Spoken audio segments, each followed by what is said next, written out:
நிகழ்நேயர்களுக்கு வணக்கம். டியூடு பிரதீப் ரங்கநாதனோட நடிப்புல வெளிவந்திருக்க இந்த டியூட் படத்தோட ஒரு சின்ன விமர்சனத்தை பார்க்க போறோம். அதாவது இதற்கு முன்னாடி 2 வெற்றி படங்களை கொடுத்தவர் பிரதீப் ரங்கராஜன். அதே மாதிரி இந்த கோமாளின்ற ஒரு படம் கூட நல்ல ஒரு அருமையான படமாக தான் இருந்தது. வித்தியாசமான சிந்தனை உள்ள ஒரு இளைஞர். அதனால நம்ம ஒரு ஆர்வமா சரி இந்த படம் எப்படி இருக்கும் அப்படின்னு சொல்லிட்டு போய் உட்கார்ந்தோம். படத்தோட கதை பாத்தீங்கன்னு சொன்னாக்க ஒரு குழப்பமான கதை தான். அவரோட மாமா பொண்ணு இவரை லவ் பண்றாங்க. இவர் ஒரு ஈவெண்ட் மேனேஜ்மெண்ட் பண்ற ஒரு நபர். மாமா பொண்ணை லவ் பண்றாங்க. இவர் பாத்தீங்கன்னு சொன்னாக்க அந்த பொண்ணை இவர் விரும்ப மாட்டாரு. அதுக்கப்புறம் இவருக்கு அந்த பொண்ணு மேல விருப்பம் வரும்போது அந்த பொண்ணு இவரை பிடிக்கலன்னு சொல்லிடும். அதுக்கப்புறம் கல்யாணம் நடக்கும். அதுக்கப்புறம் என்னெல்லாம் நடக்குது அப்படின்றதுதான் கதை. ஆரம்பம் பாத்தீங்கன்னு சொன்னாக்க ஒரு விறுவிறுப்பாவே படம் ஆரம்பிச்சது. ஒரு எக்ஸ் லவ்வர் கல்யாணத்துல போய் அந்த பொண்ணுகிட்ட ஏன் என்ன பிடிக்கலன்னு கேட்கறது. ரெண்டாவது அந்த தாலியை பிடிக்கும்போது தாலி கையோட வந்துடுது.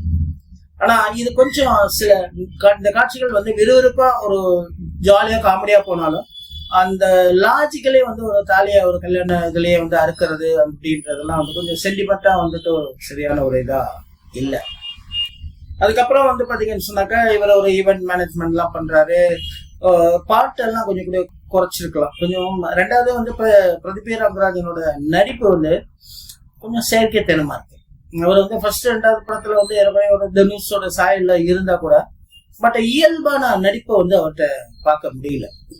அதே மாதிரி கதையும் கூட பாத்தீங்கன்னா ஃபர்ஸ்ட் ஹாப் வரைக்கும் விறுவிறுப்பா போகுது. சரத்குமார் இவரோட மாமா வந்திருக்காரு. ஆனா சரத்குமாரை கொஞ்சம் கோமாளி மாதிரி காட்டிட்டு இருக்காங்க. இன்னும் கொஞ்சம் கூட அவரை தெளிவா ஒரு நல்ல ஒரு லாஜிக்கலா காட்டியிருக்கலாம். அவரோட கேரக்டர் கொஞ்சம் சொதப்பலா இருக்கு. ஒரு காமெடியனாவே அவரை சித்தரிச்சிருக்காங்க. அதே மாதிரி சீரியஸான விஷயங்களும் அங்க சொல்றாங்க. இது யாரையோ பால்வரத்துறை அமைச்சர் அப்படின்னு சொல்லிட்டு அது கொஞ்சம் நெருடலான ஒரு விஷயம், யாரையோ குத்துற மாதிரி இருக்கு. அது வேற. படம் பாத்தீங்கன்னா இந்த செகண்ட் ஹாஃப்ல பாத்தீங்கன்னா கதை எப்படி போகுதுன்னே தெரியல. ஃபர்ஸ்ட் ஹாஃப் வரைக்கும் பாத்தீங்கன்னா விறுவிறுப்பா போகுது கதை. இந்த ஃபர்ஸ்ட் ஹாஃப்ல இவனுக்கு கல்யாணம் ஆகுமா ஆகாதா, அந்த அவன் காதலிச்ச காதலன் அவன் கூடயே இருப்பான். அவன் அந்த பொண்ணை கூட்டிட்டு போறதுக்காக கூடயே இருப்பான். சரி, அது என்ன நடக்குது அப்படின்றது விறுவிறுப்பாவே இருக்கும். கடைசியில ஃபர்ஸ்ட் ஹாஃப்ல தாலி கட்டிடுவார் பிரதீப். தாலி கட்டவுடனே இந்த செகண்ட் ஹாஃப் பாத்தீங்கன்னு சொன்னாக்க அப்படியே மாறிடும். அந்த ஃபர்ஸ்ட் ஹாஃப்ல எந்த அளவுக்கு விறுவிறுப்பு இருந்ததோ அது செகண்ட் ஹாஃப்ல குறைஞ்சிடும். செகண்ட் ஹாஃப் பாத்தீங்கன்னா கதையை எப்படி கொண்டு போறது அப்படின்னு தெரியாம ரொம்பவும் சிரமப்பட்டிருக்கிறது திரையில நல்லாவே தெரியும். அவங்க இப்ப மாசமா இருப்பாங்க.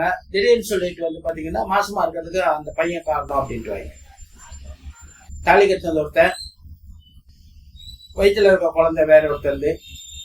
இதே ரொம்ப லாஜிக் மேல இருக்கு. நம்ம ஒரு பாரம்பரியம் கலாச்சாரம் அந்த மாதிரியான ஒரு இதுல வாழ்ந்துட்டு இருக்கும் போதே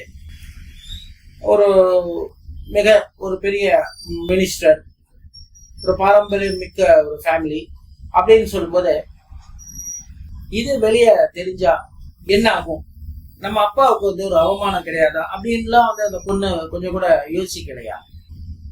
இல்ல இவங்க அந்த பையன் எப்பவுமே கூட இருக்கானே, இது என்ன இதுன்றது இவங்க ஃபேமிலியில யோசிக்கலையா? இந்த மாதிரி எல்லாம் நிறைய கேள்விகள் அங்க ரெண்டாவது பாத்தீங்கன்னா இவர் பெரும்பாலும் ஃபர்ஸ்ட் ஹாஃப்ல ஒரு ரேபிட்டோ பைக்லயே டிராவல் பண்ணுவாரு. செகண்ட் ஹாஃப்ல பாத்தீங்கன்னு சொன்னா ஒரு சில இடங்கள்ல பைக்ல போவாரு. இது எதற்காக இவர் ரேபிட்டோ பைக்ல டிராவல் பண்றாரு அப்படின்றது புரியல. அதே மாதிரி இவரோட நடிப்பு ஃபர்ஸ்ட் ஹாஃப் ஓரளவுக்கு கொண்டு போனாலும் செகண்ட் ஹாஃப்ல இவரோட நடிப்பு பாத்தீங்கன்னா ரொம்ப செயற்கையா இருக்கு.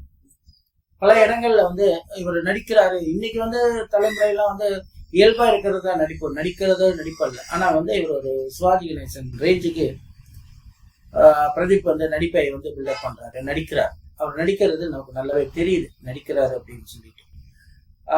இனி கொஞ்சம் கூட நல்ல கதையை வந்து இவர் தேர்வு பண்ணியிருக்கலாம். அதே மாதிரி ஒளிப்பதிவு எல்லாமே ஓகே, கேமரா இதெல்லாம் வந்து நல்லதான் இருக்கு. அதே மாதிரி பாடல்களும் ஓகே, ஆனால் பாடல்களை கொஞ்சம் குறைச்சிருக்கலாம். செகண்ட் ஹாஃப் வந்து பார்த்தீங்கன்னா ரொம்ப லென்த்தியா எழுத்து எப்படா படம் முடியும் அப்படின்ற ஒரு பொசிஷனுக்கு நம்மளை தள்ளிடுது. ஏன்னா இவர் கல்யாணம் ஆயிடுச்சு, அவன் வயிற்றுல குழந்தை இருக்கு, குழந்தையும் பிறந்துருச்சு, இவங்க வந்து கனடா போய் செட்டில் ஆகணும். அது என்ன ஆகுது, இவங்க போனாங்களா, செட்டில் ஆனாங்களா, செட்டில் ஆகலையா அப்படின்றது தான் வந்து இரண்டாவது பாதி கதையோட முடிவு. அதை நீங்க திரையில் பார்த்துருக்கீங்க.